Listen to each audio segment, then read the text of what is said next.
Hello, this is Jack Descartes with Sentinel Circle. Thank you for joining us today. If you like the content, please like, subscribe, and comment. And if these videos you feel have helped anyone or would help anyone, please be more than inclined to share them. I would like to have your friends here too. Together we can really help each other out. So let's get started. Today I have an article that was very interesting to me. Let me go ahead and switch that over. It's from the National News Desk. Young men are accomplishing less than ever before. Experts point to male malaise.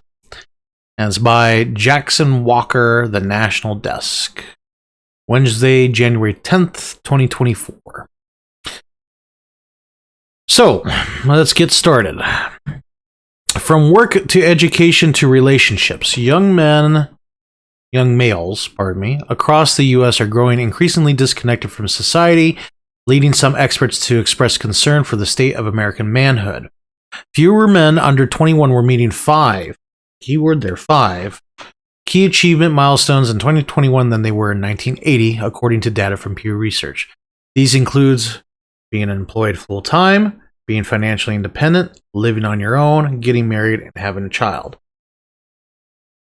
I'm going to stop there. So, with the exception of having a child, all of those things, we're kind of taught that those are milestones. It's not really a thing that is in us, like, by nature. But I think part of the male experience is getting out there on your own. I shouldn't say the male experience. The adult experience is getting out there on your own and experiencing life and all that stuff. You're no longer stuck in the nest. You can spread your wings, fly. But the only thing there, having a child, that is biologically necessary. That's part of the lower parts of your brain that's telling you, hey, you need to spread your genes out there, get out there, and that's how you know you're a successful member of the species, is by procreating and getting out there, getting your genes out there for the next generation. Anyways, only 39% of 21-year-old men were working full-time in 2021 compared to 64% in 1980. Only 25% were financially independent from their parents compared to the earlier 42%. Which, that's interesting to me that only 42% of men were financially independent back in 1980. That's very interesting to me. Anyways, we'll continue. The gap narrows by age 25, but it's still statistically significant, Pew writes. By 25, 66% were full-time employed compared to 73% in 1980. Those who were financially independent at 25 made up 60% of the group compared to 63% in the past. So what that's telling me is college. That's really what it boils down to, is college.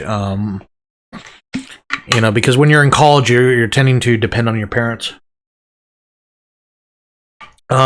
Which, there's nothing wrong with that. I don't want anybody to feel like, you're a failure if you're depending on your parents, per se. But there is a point where you got to say, okay, you got to be on your own. Let's see here. Young males still trailed their predecessors in areas like living away from their parents' homes, getting married, and having a child. These men continue to trail in other key areas. A study released in February 2023 showed young men are increasingly single at 60% and uninterested in finding a relationship, 57%. A marked decline from figures in 2019. So,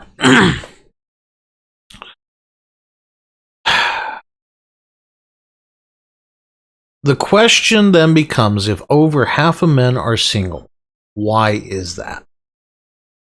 There's many different theories. I have my own theories. A lot of that involves things like addiction, shame, because men they need to meet certain criteria in order for them to feel worthy.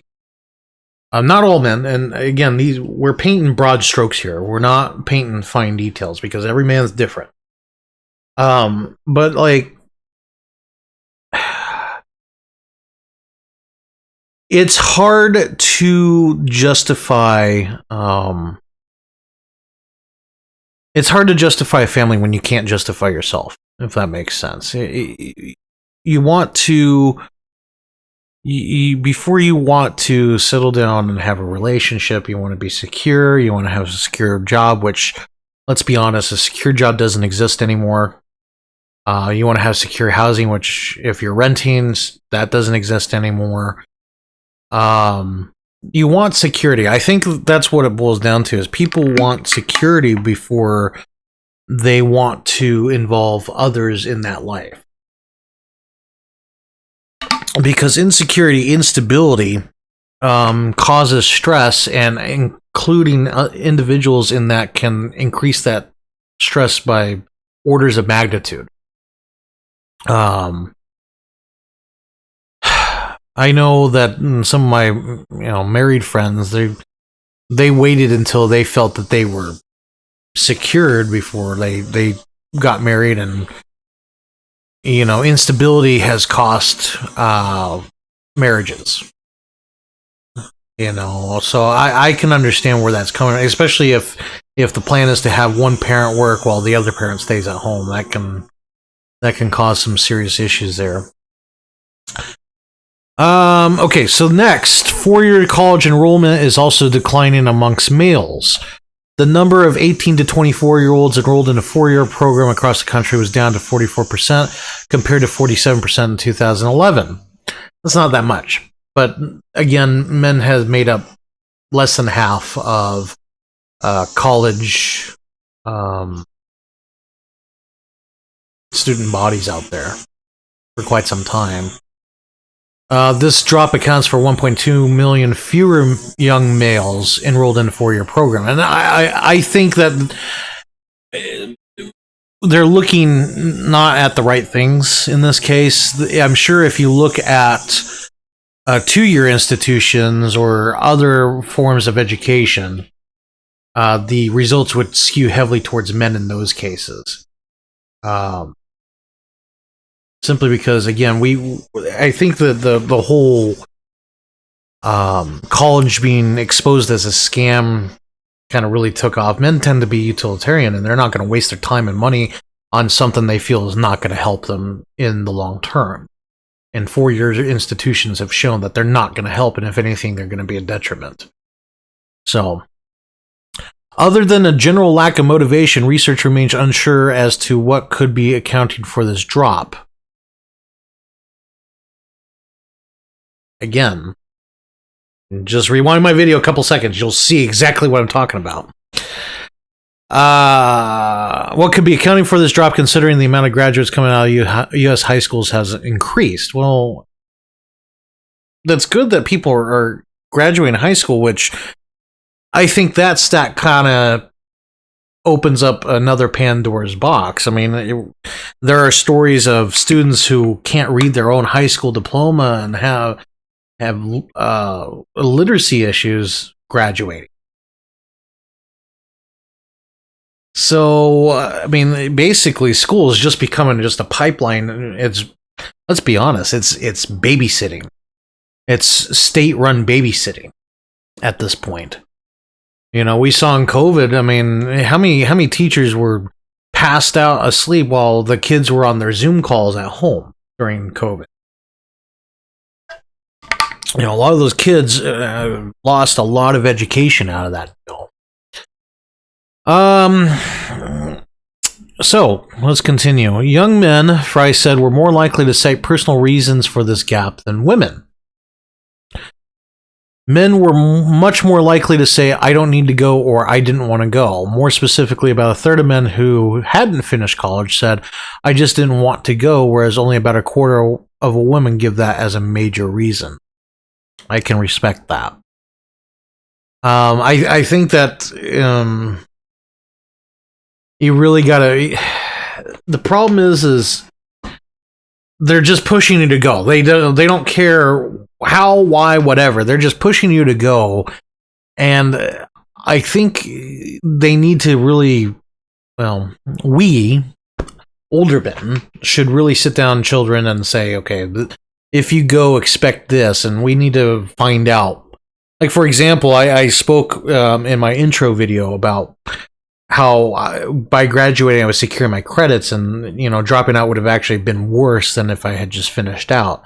And I think we need to sit down these boys and say, if you're gonna go, you got to make sure you finish out, so that way you can secure the credits versus dropping out and basically walking away with nothing at that point.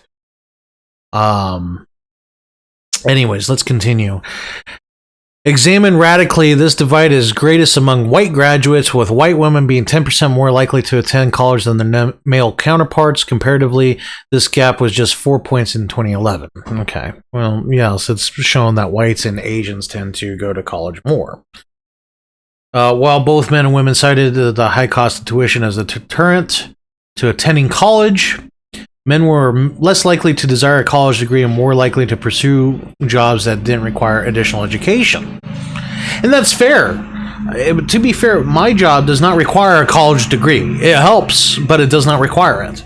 In fact, getting an A+ certification is probably what got me the job more than my degree. And taking the test for that was, $120 at the time? I'm sure it went up since then, but that's all it took. And I paid thousands of dollars. I'm still paying off the debt. But that's more of a my failing rather than, I took out. I didn't take out that much in terms of money. It's just I haven't gotten around to really paying down that debt. But it's, it's a lot smaller than where a lot of people are at. The National Center for Education Statistics find that this trend is impacting college enrollment broadly. In 2021, undergraduate university enrollment was down 15% from 2010, while another 9% decrease expected through 2030.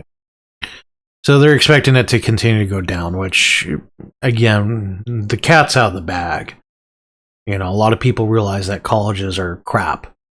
And I'm not saying that like all degree programs are crap. It's just a lot of it could just be taught at the high school level and be done with it, or learned on the job. There's no reason to go to a 4-year institution for certain things.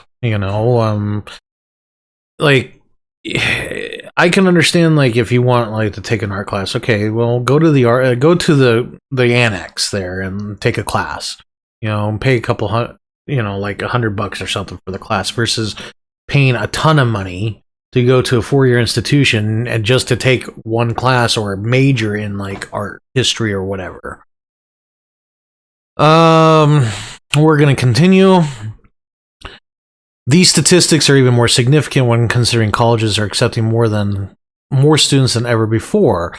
Pew in 2019 found that of 1,364 U.S. colleges, more than half admitted 2/3 or more of their applicants. Just 17 schools, including the standard, Harvard, Stanford, and Yale, accepted less than 10% of applicants. Which, in that case, that's they could take more. What it is they're trying to.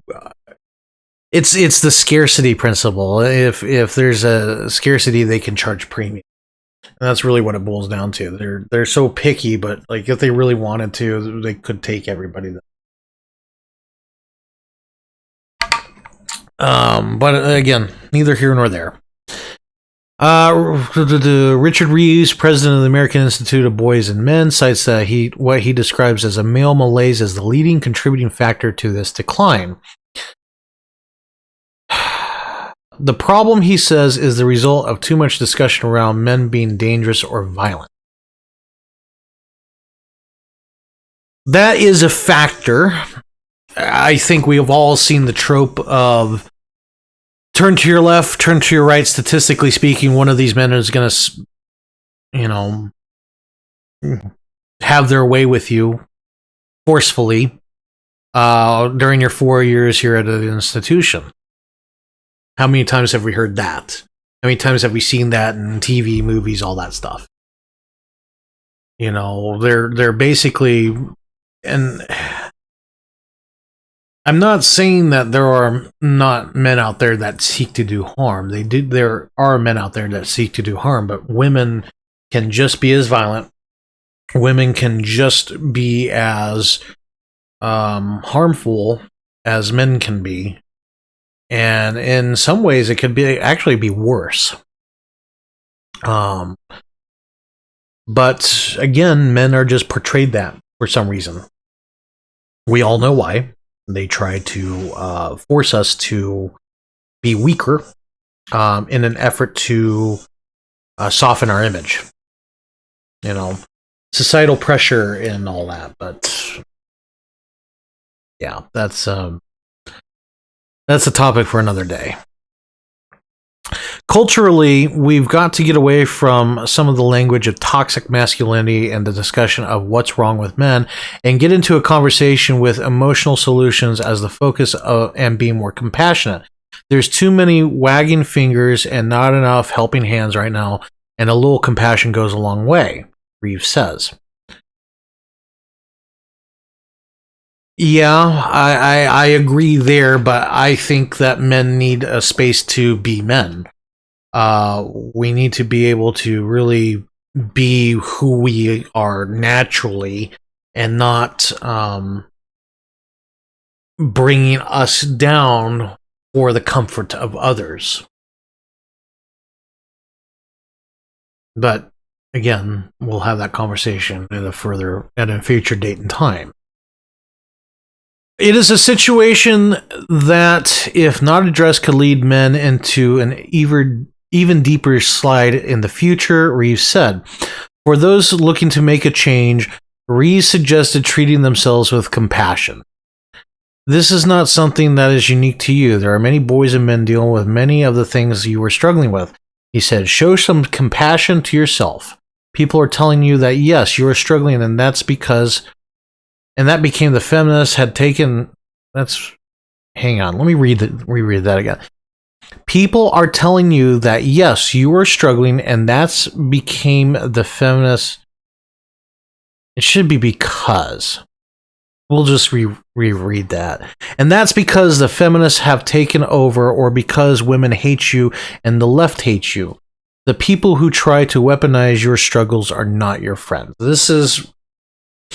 That last statement, the people who try to weaponize your struggles are not your friends. That is a very apt, strong statement. I'm going to transition here real fast. So, what did we learn from that article? And we've been saying it for years now, there's an issue with men, but not the issue that feminists, women who are trying to bring men down, that's not what is the issue. The issue here is that men do not have a place to be men. There used to be places where men could be men and express how they feel and be open, but those places don't exist anymore. And I've said it many a time over the years. We don't have the lodges of old. We don't have the bowling leagues, the golf clubs. And it's not just that those spaces have disappeared. I mean, there are still golf courses out there. There are still bowling alleys out there. But it's also that we're overworked, we're underpaid. We don't have those escapes. You know, I went bowling for the first time in years a while ago, and it was like, just for myself was $40. And that was for an hour of bowling and the shoe rental. $40. I remember when bowling was like, you know, it was and I'm sure it was just the bowling alley I went to was expensive. But I remember when it was like a couple bucks a game and a couple bucks for the shoe rental. And the shoes that I got were those same shoes from 20, 30 years ago. The white and red striped shoes with the number on the back that showed the size. It looked like came out of straight the 1980s. But, we don't have those spaces because we don't have the money to spend on those spaces. What little money we do have is used to keep us surviving, keep us fed and keep us housed, and that's about it. I mean, we're all struggling at this point, and we've been struggling for some time. And those places where we would gather as men, they're gone. I think they're probably the only places left really are gyms at this point, but even then, I know that the gym that I go to, Planet Fitness, is not really a place you go to get those bonds. Sorry, I'm enjoying my morning coffee, but I think like an MMA gym would be like the place, but I'm extremely out of shape, and I wouldn't feel welcome in a place like that. I'm sure they're probably some of the nicest, friendliest people you've ever met, but it's intimidating for me. But beyond that, where else are we going to go? I don't see those places anymore. I don't even see like support groups. Really, the only place to go find a support group is again online, and it's talking to a screen is not a replacement for human interaction. So this article, I just feel just misses that bullseye. They dance around the issue, and the issue is super complex, but men don't need to be financially independent. They don't need a place of their own. They don't need a relationship in order to survive. They don't need all those things. Really, the only thing they need is food, water, shelter, but as long as it's something to cover themselves, and that's about it. To survive, as in they won't die tomorrow. But those things are they fix up here. They fix the mind. They keep us wanting more, and I think that's the problem here is we feel we can't obtain those things no matter how hard we work. When we're busting our rears and we see people who've worked less get better accolades and stuff, you ask yourself, why try at this point? When is it my turn? Every single time you turn around, I've made peace with the fact I'm not going to get an office job. Growing up, I wanted an office job, because not that I thought it was going to be cool, but I could structure my life around an office job. Find a place nearby that I can live, go there, work, come home, do whatever it is that I want to do, but I can't do that. I work a job that is very demanding, and it has me traveling all over the place, and I don't like travel. I come home and my foot is bothering me from hitting the gas pedal all day, but I can't put my car on cruise control because of the way the freeways are here. And I'm sure a lot of people are kind of in the same boat. A lot of men, they wake up, go to work, go to the grocery store, the gym, come home. That's their lives. And then on the weekend, they work their second job or a DoorDash or something. Just to keep themselves afloat. And the question then becomes, well, why are we doing this for? Why are we killing ourselves for this?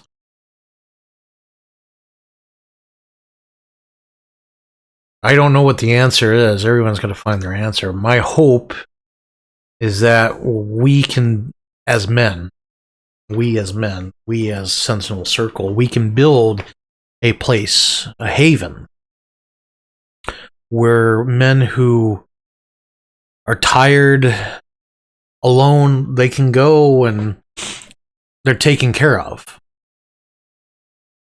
You know, I don't know what this place would look like. I have a vision in my mind. You know, just a place where you're unemployed, you go and you stay there until you find a job, and where, you know, maybe you don't ever want to leave, and you work there, and you know, you help others and you help yourself.